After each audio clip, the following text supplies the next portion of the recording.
Παίρνω παιδί μου και δεν απαντάς. Στείλε ένα μήνυμα πως όλα είναι εντάξει.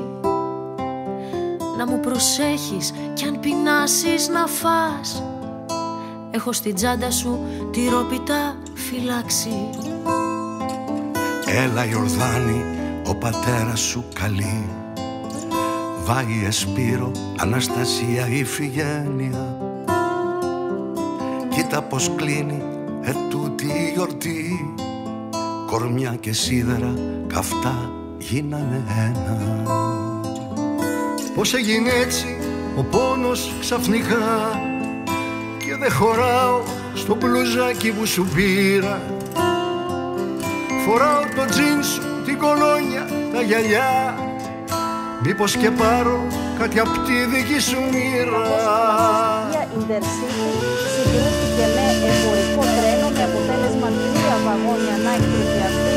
Πρόκειται για ένα τρένο που εκτελούσε στο δρομολόγιο Θεσσαλονίκη-Αθήνα και το περιστατικό αυτό συνέβη κοντά στη Λάρισα, στο ύψος του χωριού Ευαγγελισμός, λίγο μετά τις 11 το βράδυ. Κοιμήσου μάνα και μη σκέφτεσαι κακό.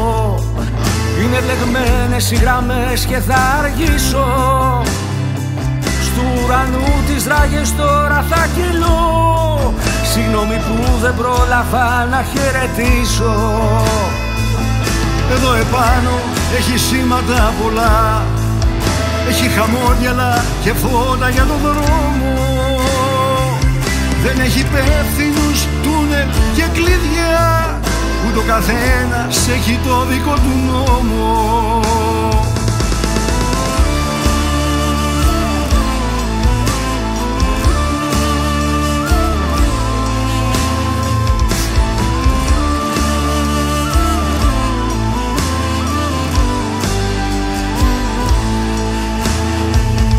Γίνε αστέρι, φέγγε μου να περπατώ.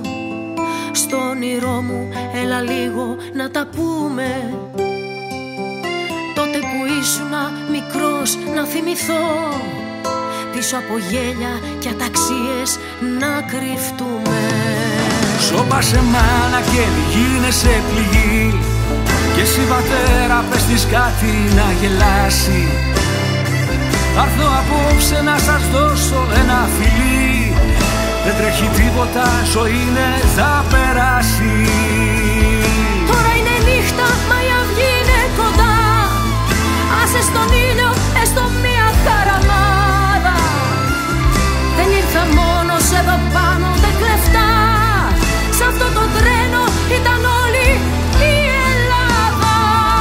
Τώρα είναι νύχτα, μα η αυγή είναι κοντά.